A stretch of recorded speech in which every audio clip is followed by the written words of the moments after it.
All right, let's go out to San Antonio, the greatest food in America, and talk to Zach. What's up, Zach? Hello, Dr. John. How we doing? I'm living the dream. Anybody who says I'm living the dream is never living the dream. What's up, dude? I got to apologize. I'm not an original Texan. I just moved here. So. Oh, no. Where'd you move from? Hawaii. Oh, we'll take you for sure. Okay. Yeah, dude. Are you originally from Hawaii? No, I was in the Navy, so I moved around a lot. So actually, I grew up mostly on the West Coast, different states. Oh, so you came to be converted, huh? Yep.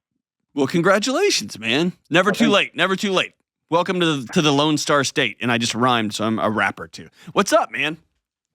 Well, I know I sent you an email, and it sounded really doom and gloom. I didn't get it. I don't. They don't give those to me. Jenna just gets them so that we have to have we can have a natural conversation. So tell me about it. Okay.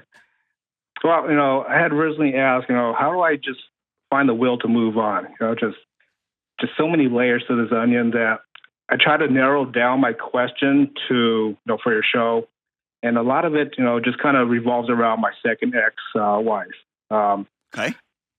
So the backstory on that is I was originally married back in 2017, and the marriage lasted about maybe a year and a half, and it was a very rough marriage.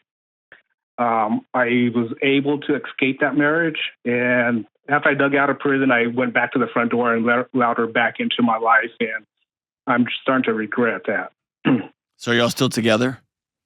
Yes. So I don't know how much time you have. I can tell you the full story. Go for it, man. So when I got married in 2017, it was after a year of dating.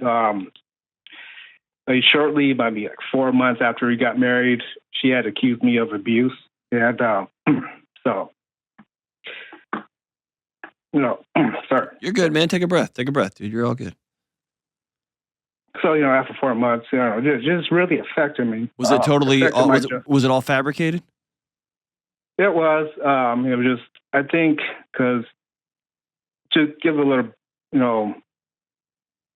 little context there, she's just an irrational person, or just really insecure, some bipolar in there, and just, a little dash of Tourette's, right? And so she was hitting me and everything. So I held down her arms to stop her from hitting me. Then I guess one of her therapists saw the markings on her arm. So they reported that.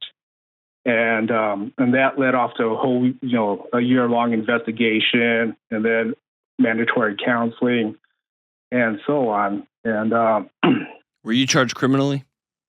No, I wasn't. I mean, because in the military, you're guilty until proven guilty, right? Sure. So it doesn't matter if you're found, not guilty, because it's never about that. It's just about, making sure that spouse is safe and the member is safe. Did you get court-martialed?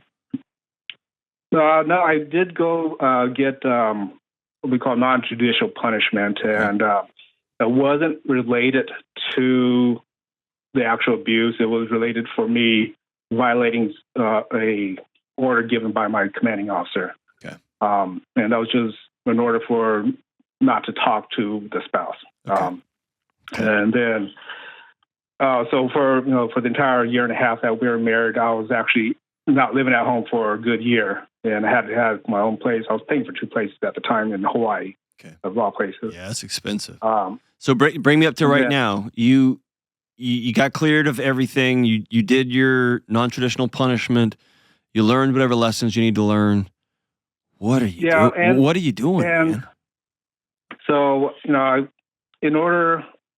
so after the year and a half that we were married, I divorced her, and she refused to leave. So she became a squatter in my house. And so for 3 years after that, I lived with her. Living there, she just refused to believe that we were divorced, refused to believe that there was no relationship. Why didn't you call the police, Zach? I did, and the police said there's nothing they can do. This was even after an episode where she got insanely crazy. I hate to use the term, but then I had locked myself in the spare room, and she kicked the door in and broke it literally in half. Yeah. And I called the cops, and the cops said, well, there's nothing they can do because she lives there.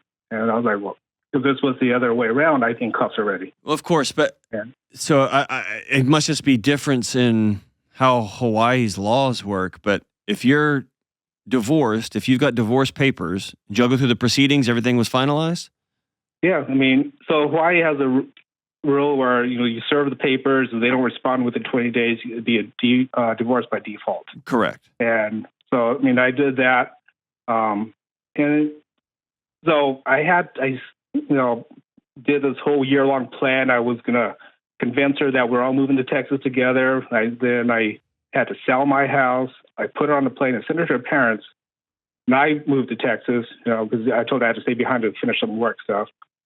And when I got to Texas, I didn't have anybody here. It was just me. And I was feeling, lonely and everything. So I started talking with her again. Then we had agreed that, we're going to try this out again. If she comes back, we're going to try it out. If it doesn't work out, she's going to go back home. Okay, bring me to right now, man. Bring me to right now.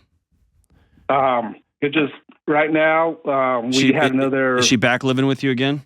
She is back living with me, and I told her she had to leave, but she just you can't possibly think that she's going to leave. Yeah, she's not. I mean, no, of course not. She never has. There's nothing I can do to get her to leave. I even called her parents. Parents can't do anything. You can call the police, and you can in Texas. And I know this. You can call the sheriff's department in Texas and say, I have broken up with my girlfriend, and she refuses to leave my property, of which she has zero claim. Okay. We are divorced. She needs to go, and she is refusing to leave. I need assistance. Okay. Okay? Had that exact conversation. And now listen, none of this matters if 3 months from now you call her back and invite her back over. Yeah, I was just, it was really stupid of me. I just, I just like reliving the same traumas for the past 5 years. I was just living in flight mode and just. I got you. But bro, did you learn your lesson now? I mean, you got bit by a rattlesnake for 3 years.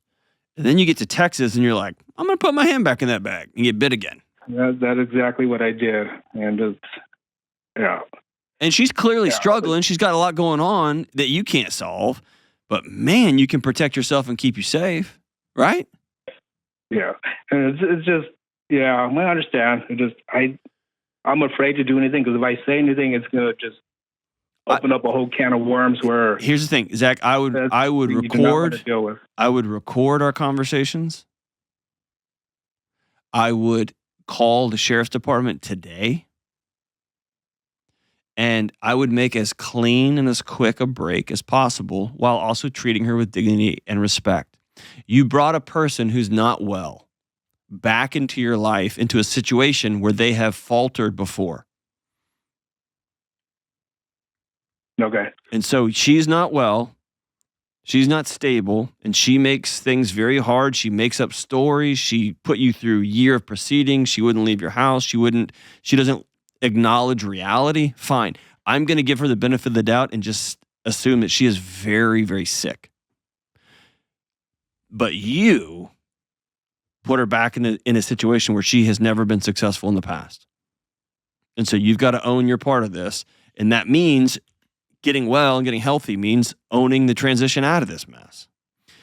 There is no possible way this happens cleanly or without, it can happen cleanly. It doesn't happen without chaos, without accusations, without I'm not leaving, without somebody getting arrested, there is no go ye gentle into that good night. That will not happen here. Just know that. But I'm going to treat her with dignity and respect. I've asked her to leave. She won't leave. I'm going to call the sheriff in Texas, and I'm going to ask for assistance removing somebody, a former roommate, from my home because they will not leave.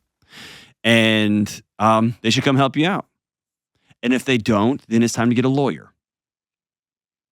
And a lawyer you will hire them to work on your behalf. But it's time. And then you, my brother, are going to have to do the hard work of making community there in San Antonio, because you can't live in isolation. You can't live by yourself, and you can't continue to call people who are not well to come in and try to be that Band-Aid for you while you're hurting, man. Sorry you're going through this, my brother. I wish you all the best in the future. Be very clear. Ask for help. Receive help. And then for God's sake, man, create an accountability plan so you don't find yourself in these exact same situations again in the future. Thanks for the call, my brother.